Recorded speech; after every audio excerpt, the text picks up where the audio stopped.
اعوذ باللہ من الشیطان الرجیم، بسم اللہ الرحمن الرحیم۔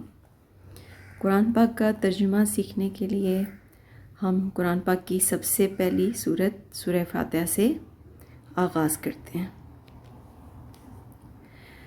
تو ضروری ہے کہ سب سے پہلے ہم فاتحہ کا مطلب سمجھ لیں۔ اس سورت کا نام فاتحہ اس کے مضمون کی مناسبت سے ہے۔ فاتحہ اس چیز کو کہتے ہیں جس سے کسی مضمون یا کتاب یا کسی شے کا افتتاح ہو۔ دوسرے الفاظ میں یوں سمجھیے کہ یہ نام بادشاہ اور آغاز کلام کا ہم معنی ہے، یعنی افتتاح کرنا، اوپننگ کرنا۔ یہ سورت دراصل ایک دعا ہے جو اللہ تعالیٰ نے ہر اس انسان کو سکھائی ہے جو اس کتاب یعنی قرآن پاک کا مطالعہ شروع کر رہا ہو۔ اور قرآن پاک کی شروع میں یعنی کتاب کی ابتدا میں اس کو رکھنے کا مطلب ہے کہ اگر تم واقعی اس کتاب سے فائدہ اٹھانا چاہتے ہو تو پہلے خدا بند عالم سے یہ دعا کر لو۔ اور انسان دعا اسی چیز کی کرتا ہے جس کی طلب اور خواہش اس کے دل میں ہوتی ہے۔ اور اس سے یہ بھی پتہ چل جاتا ہے ہمیں کہ قرآن اور سورہ فاتحہ کے درمیان حقیقی تعلق جو ہے وہ دعا اور جواب دعا کا ہے۔ یعنی سورہ فاتحہ ایک دعا ہے جو بندے کی جانب سے ہے اور قرآن اس کا جواب ہے جو اللہ کی جانب سے ہے۔ بندہ دعا کرتا ہے کہ اے پروردگار تو میری رہنمائی فرما، اور جواب میں پروردگار اس کے سامنے پورا قرآن پاک سامنے رکھ دیتا ہے اور کہتا ہے کہ یہ رہی وہ ہدایت اور رہنمائی جس کی تو نے مجھ سے درخواست کی۔ کیونکہ سورہ فاتحہ میں ہم کہتے ہیں نا ایاک نعبد و ایاک نستعین اہدنا الصراط المستقیم، تو وہ صراط مستقیم جس کی دعا بندہ اللہ تعالیٰ سے کرتا ہے کہ اللہ مجھے سیدھا راستہ دکھا، وہ صراط مستقیم بندے کی دعا کے جواب میں اس کے سامنے اللہ تعالیٰ پورا قرآن پاک رکھ دیتا ہے کہ اے بندے یہ قرآن پاک وہ کتاب ہے جس سے تجھے ہدایت ملے گی۔ تو اللہ تعالیٰ کا نام لے کے ہم شروع کرتے ہیں۔ بسم اللہ الرحمن الرحیم۔ بسم اللہ کا بھی مطلب سمجھ لیتے ہیں۔ دیکھیں، بسم اللہ، بے کا مطلب ہوتا ہے ساتھ یا سے، اور اس کے ساتھ ہے اگلا لفظ اسم، جو کہ بے اور اسم کو ملا کے لکھا گیا ہے تو اس میں الف سائلنٹ ہے، بولا بھی نہیں جائے گا، لکھا بھی نہیں جائے گا۔ تو مطلب ہے بے ساتھ اور سین میم سے مطلب ہے اسم۔ اسم کہتے ہیں عربی میں نام، اردو میں بھی ہم استعمال کرتے ہیں اسم جیسے ہم پڑھتے ہیں اس میں معرفہ، اسم نام کو کہتے ہیں۔ بسم اللہ، ساتھ نام کس کے؟ اللہ کے۔ رحمان، رحمان کا مطلب ہے بڑا ہی مہربان، اور رحیم بہت رحم کرنے والا ہے۔ یعنی ساتھ نام اللہ کے جو رحمان ہے، مہربان ہے، اور رحیم بہت رحم کرنے والا ہے۔ یعنی اللہ کا نام لے کے شروع کرتے ہیں، ابتدا کرتے ہیں جو نہایت ہی مہربان اور بہت زیادہ رحم کرنے والا ہے۔ الحمدللہ رب العالمین، یہاں سے سورہ فاتحہ سٹارٹ ہو رہی ہے۔ پہلا لفظ ہے اس کا، پہلی آیت سورہ فاتحہ کی پہلی آیت ہے الحمدللہ رب العالمین۔ اب الحمد کے لفظ پہ آپ غور کیجئے، اور اس کے ساتھ حمد۔ حمد کا لفظ نیا نہیں ہے، ہم حمد سنتے بھی ہیں، پڑھتے بھی ہیں۔ حمد اردو میں اس نظم کو کہتے ہیں، یا عربی میں بھی ہم جس میں اللہ تعالیٰ کی تعریف کی گئی ہو۔ حمد وہ نظم ہوتی ہے جس میں اللہ کی تعریف کی گئی ہو، اور عربی میں حمد کا مطلب ہے اللہ تعالیٰ کی تعریف بیان کرنا، اس کی توصیف کرنا، اس کی عظمت اور بڑائی بیان کرنا۔ اب اس حمد کے شروع میں لگا ہوا ہے ال کا مطلب ہوتا ہے تمام، اور عربی میں کسی بھی لفظ کو خصوصیت دینے کے لیے اس کے ساتھ ال لگایا جاتا ہے۔ یہ وہی چیز ہے جیسے کہ ہم جو انگلش کے لفظ میں آرٹیکل دا کا استعمال کرتے ہیں، THE، تو وہی استعمال عربی میں ال لگا کے کیا جاتا ہے۔ کسی بھی لفظ کو خصوصیت دینی ہو تو اس کے ساتھ ال لگایا جاتا ہے۔ جیسے رحمان کے ساتھ ال لگائیے تو الرحمن، رحیم، رحیم کے ساتھ ال لگائیے تو الرحیم، یعنی وہ خاص نام اللہ کے۔ اسی طرح قرآن سے پہلے القرآن، کتاب سے پہلے ال لگائیے تو الکتاب۔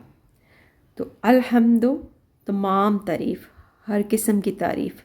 اگلا لفظ ہے للہ، للہ، یہ دو لفظ کا مجموعہ ہے، لام زیر لی، اور اگلا لفظ ہے اللہ۔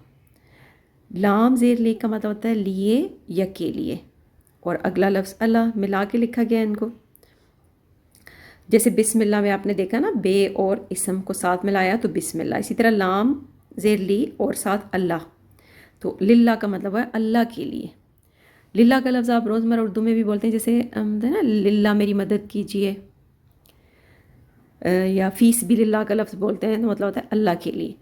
للہ کا مطلب ہے اللہ کے لیے. الحمد تمام تعریفیں کس کے لیے؟ للہ اللہ کے لیے ہیں، جو کیا ہے؟ رب العالمین. رب کا لفظ بھی نیا نہیں آپ کے لیے. رب کہتے ہیں پالنے والا، پرورش کرنے والا، پروردگار، مالک. رب پروردگار ہے، پالنے والا ہے کس چیز کا؟ عالمین. عالم کہتے ہیں دنیا، کائنات. دنیا، اور پھر جب دنیا اور کائنات ہے تو اس میں شامل ہر چیز، ہر مخلوقات، سب چیزیں جو عالم میں موجود ہیں. عالم ایک واحد ہے اور عالمین اس کی جمع ہے، یعنی عالم کائنات، دنیا، جہاں، اور عالمین اس کی جمع. یعنی وہ رب ہے کس کا؟ عالمین کا، تمام جہانوں کا رب، تمام کائنات کا پالنے والا. ٹھیک ہے، تمام تعریفیں اس کے لیے. یہاں پہ یہ جو گول نشان ہے اسے آیت ختم ہونے کا نشان کہتے ہیں، اور اس کے اوپر لگا ہوا ہے لا کا مطلب ترجمے میں نہیں، یعنی آیت تو ختم ہوئی لیکن بات ابھی مکمل نہیں ہوئی. اگلی جو آیت ہوگی اس کا تعلق بھی اسی سے ہوگا. اب یہ والی آیت الحمد للہ رب العالمین، اس کا مطلب آپ کو سمجھ آ گیا؟ تمام تعریفیں للہ، اللہ ہی کے لیے ہیں، جو رب ہے، پالنے والا ہے، عالمین، تمام جہانوں کا، تمام کائنات کا. اور پھر اس رب کی اگلی آیت میں صفات بیان کی گئی ہیں. کیا ہے وہ؟ الرحمن اور الرحیم. الرحمن الرحیم. اب رحمان کا مطلب بسم اللہ الرحمن الرحیم میں بھی آپ پڑھ کے ہیں بڑا مہربان. یعنی وہ رب جو تمام کائنات کا مالک ہے وہ کیا ہے؟ رحمان ہے، بہت مہربان ہے اپنی مخلوقات پہ، تمام عالم پہ بہت مہربان ہے. اور الرحیم سب پہ رحم کرنے والا ہے. ٹھیک ہے، رب العالمین کیسا ہے؟ رحمان اور رحیم. اب یہاں پہ آیت ختم ہوئی اور اس کے اوپر بھی لا کا نشان ہے. مطلب یہ کہ بات مکمل نہیں ہوئی اور اگلی آیت کا تعلق بھی پچھلی آیت کے مضمون سے ہے. مالک یوم الدین. مالک کہتے ہیں آقا کو، ملکیت رکھنے والا. جیسے دیکھیں ایک غلام ہوتا ہے اور غلام کا اپوزٹ ہوتا ہے آقا، جو اس کا آقا ہوتا ہے. آقا ہر چیز کا مالک، یعنی ملکیت رکھنے والا، طاقت رکھنے والا، برتری رکھنے والا. مالک آقا ہے کس کا؟ یوم الدین. اب مالک سے مراد یہاں ظاہر ہے اللہ تعالیٰ مالک ہے، یعنی وہ رب العالمین جو رحمان ہے، رحیم ہے، وہ مالک ہے اس چیز کا. یوم الدین. یوم کہتے ہیں دن کو. اردو میں بھی ہم یوم کا لفظ استعمال کرتے ہیں، جیسے یوم دفاع، یوم آزادی، یوم پاکستان. یوم دن، اور یوم کی جمع ایام. یوم الدین، دین کے ساتھ دیکھیں الدین. دین کا مطلب لفظی تو ہوتا ہے سسٹم، نظام. جیسے دین اسلام، تو جو کہ پورا ایک دین، ایک سسٹم انسانیت کے لیے، تمام دنیا کی رہنمائی کے لیے دین اسلام. تو دین کا لفظی مطلب ہوتا ہے سسٹم، نظام، دین اسلام. اور لیکن یہاں پہ یہ یوم الدین ہے تو اس کا مطلب ہوگا یوم جزا. یہاں پہ دین سے مراد ہوگی جزا، فیصلہ. یوم الدین جزا کا دن، فیصلے کا دن، یعنی روز جزا. وہ دن جس دن اعمال کا حساب کتاب ہوگا، اعمال کی جزا دی جائے گی، بدلہ دیا جائے گا. اور وہ دن کون سا ہوگا؟ قیامت کا دن، جب تمام انسان اللہ کے حضور اپنے اعمال کی جوابدہی کے لیے پیش ہوں گے اور اس کے مطابق بدلہ پائیں گے. تو وہ رب العالمین جو تمام جہانوں کا پالنے والا ہے، وہ رحمان ہے، رحیم ہے. وہ کیا ہے؟ مالک ہے یوم الدین کا، یعنی روز جزا کا، فیصلے کے دن کا مالک ہے. یہاں پہ آیت اور اوپر توئی کا نشان، مطلب بات مکمل ہوگی. اب اگلی آیت ہے ایاک نعبد و ایاک نستعین. ایا کا مطلب ہوتا ہے ہی.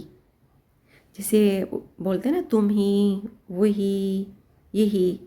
ایا ہی، اور کا مطلب ہوتا ہے تیرا، تجھ، تو. ایاک تیری ہی نعبدو. اب اس لفظ پہ آپ غور کریں, نون زبر نا اور اگلا اس کا روٹ ورڈ ہے یا فعل ہے عین بے دال, عبد. عبد کا مطلب ہوتا ہے عبادت کرنا, بندگی کرنا. اور عبادت کیا ہوتی ہے؟ اپنے آپ کو اللہ تعالیٰ کے احکامات کے سپرد کر دینا, اس کی فرما برداری کرنا. اور عبد بندے کو بھی کہتے ہیں, غلام کو بھی کہتے ہیں, جیسے عبداللہ, اللہ کا بندہ. اب دیکھیں عبد سے پہلے ہے نا. عربی میں ہم کو بولتے ہیں ناہنو, ناہنو کا لفظ ہم کے لیے استعمال کرتے ہیں. اور اب کسی لفظ کے شروع میں نون زبر نہ لکھا ہے تو اس کا مطلب ہے کہ یہ ہم کے لیے استعمال ہوئے. نعبدو, نہ ہم, عابدو عبادت کرتے ہیں, یعنی ہم عبادت کرتے ہیں.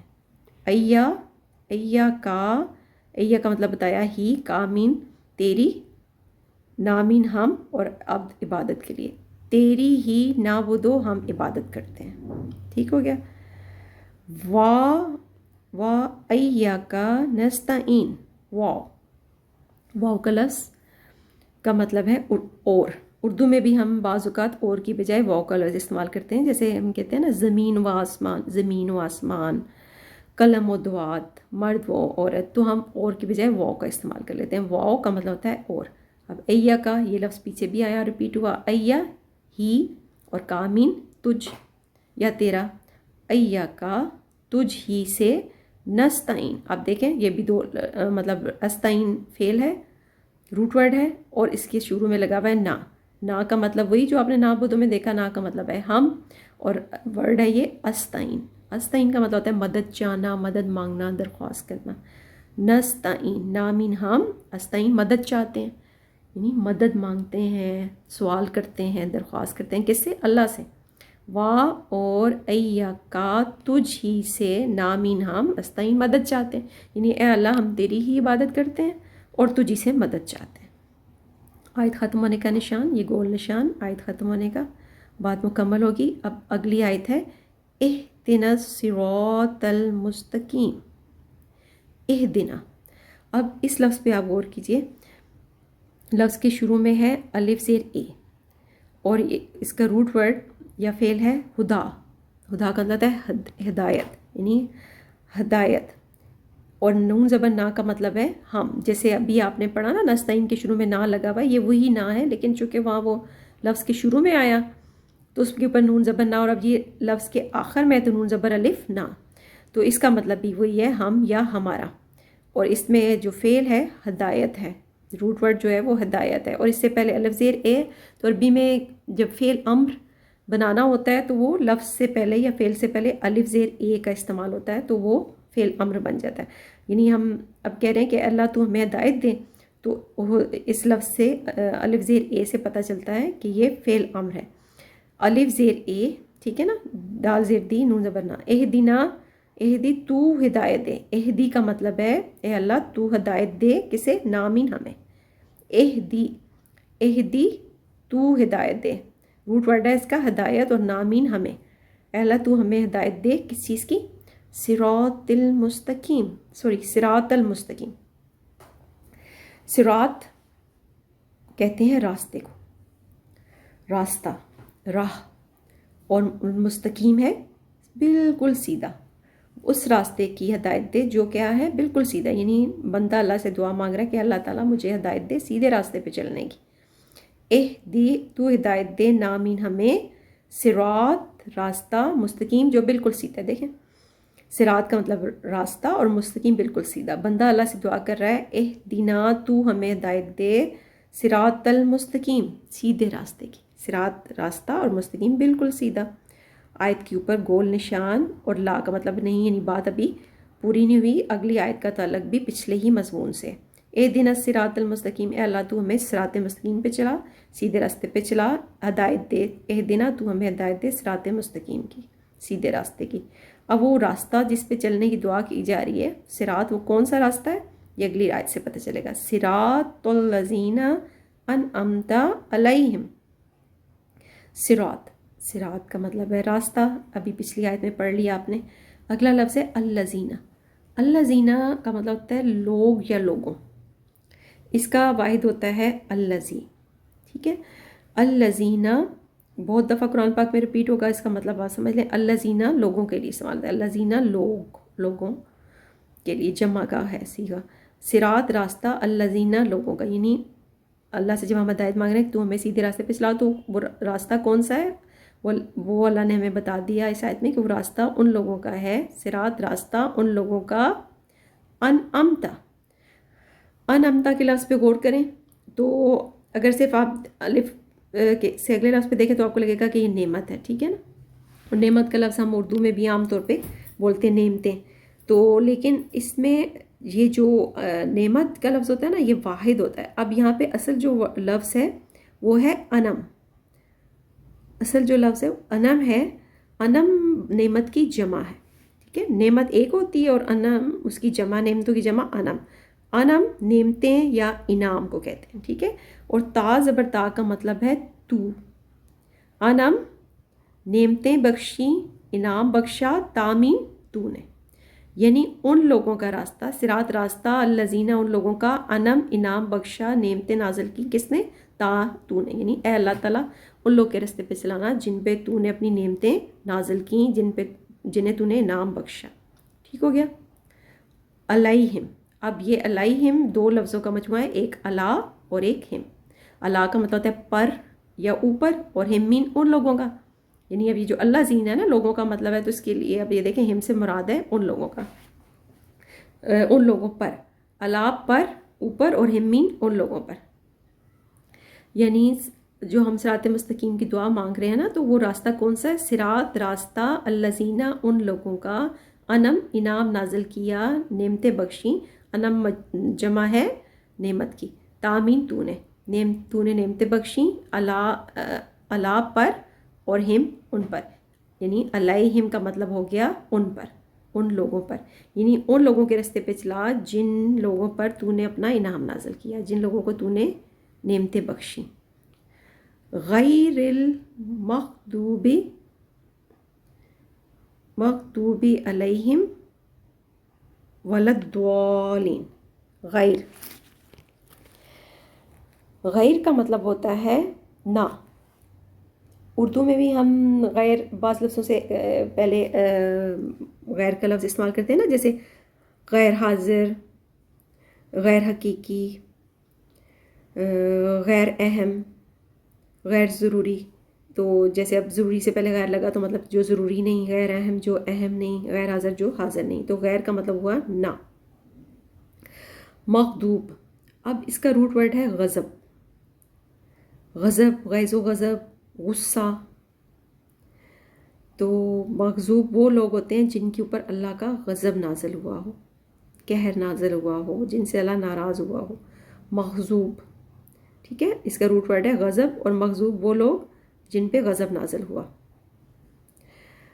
علیہم، اب یہ علیہم آ گیا، یہ بھی جیسے پیچھے آپ نے علیہم پڑھا کہ علیہم دو لفظوں کا مجموعہ ہے، علا اور ہم. تو علا کا مطلب پر یا اوپر، اور ہم مین ان لوگوں کا. غیر نہ ہی مغضوب غضب نازل ہوا علیہم ان لوگوں پر، یعنی جن لوگوں پر غضب نازل ہوا، یعنی جن لوگوں پر غضب نازل ہوا ان لوگوں کے راستے پہ نہیں چلانا. والضالین، وا کا مطلب ابھی پیچھے بھی آپ کو بتایا، وا کا مطلب ہے اور لا کا مطلب نہیں، نہ یا نہیں، ٹھیک ہے. وا اور لا نہیں، نہ ہی ضالین. اچھا، ضالین کا مطلب ہوتا ہے بھٹکے ہوں کا. اس کا روٹ ورڈ ہے ضلہ کہتے ہیں بھٹکنا، اور ضالین وہ لوگ ہوتے ہیں جو بھٹک جاتے ہیں، جو راستے دور ہو جاتے ہیں، ہدایت سے دور ہو جاتے ہیں، بہک جاتے ہیں. اچھا، اردو بولنے والے دعات کو زوات بھی پڑھتے ہیں، ٹھیک ہے نا. تو ضالین، تو اس کا روٹ ورڈ جیسے میں نے آپ کو بتایا ضلہ، تو ضالین ہوا بھٹکے ہوئے، ٹھیک ہے نا. جو گمراہی میں مبتلا ہو گئے، جو ضلالت میں مبتلا ہو گئے. ضلالت جو ہم لفظ بولتے ہیں وہ اردو میں زوات سے ہوتا ہے، ٹھیک ہے نا. تو ضالین ہوئے جو ضلالت میں مبتلا ہو گئے، جو گمراہی میں مبتلا ہو گئے، جو بھٹکے ہوئے ہیں لوگ. تو بندہ اللہ سے دعا کرتے ہوئے کہہ رہا ہے کہ غیر المغضوب علیہم ولا الضالین، نہ ہی ان لوگ کے راستے پہ چلانا جو جن کے اوپر تیرا غضب نازل ہوا، اور نہ ہی ان لوگ کے راستے پر جو ضالین بھٹکے ہوئے ہیں. یعنی صراط مستقیم کی دعا مانگتے ہوئے ہدایت کی دعا کر رہے ہیں ہم کہ اللہ تو ہمیں صراط مستقیم پہ چلا. پھر اس راستے کی وضاحت ہے. وہ راستہ کون سا؟ صراط، راستہ الذین، ان لوگوں کا، انعام نازل کیا تامین تو نے، علیہم، جن لوگوں پر، یعنی اے اللہ ان لوگ کے راستے پہ چلانا جن کو تو نے نعمتیں بخشیں، جن پہ تو نے اپنا انعام و کرام نازل کیا. غیر، نہ ہی، مغضوب، جن پہ غضب نازل ہوا، علیہم، ان لوگوں پر، ٹھیک ہے نا، جن لوگوں پر غضب نازل ہوا ان لوگ کے راستے پر بھی نہیں، ولد دوالین، اور جو راستے سے بھٹکے ہوئے ہیں، جو گمراہ ہیں، ان لوگ کے راستے پہ بھی نہیں.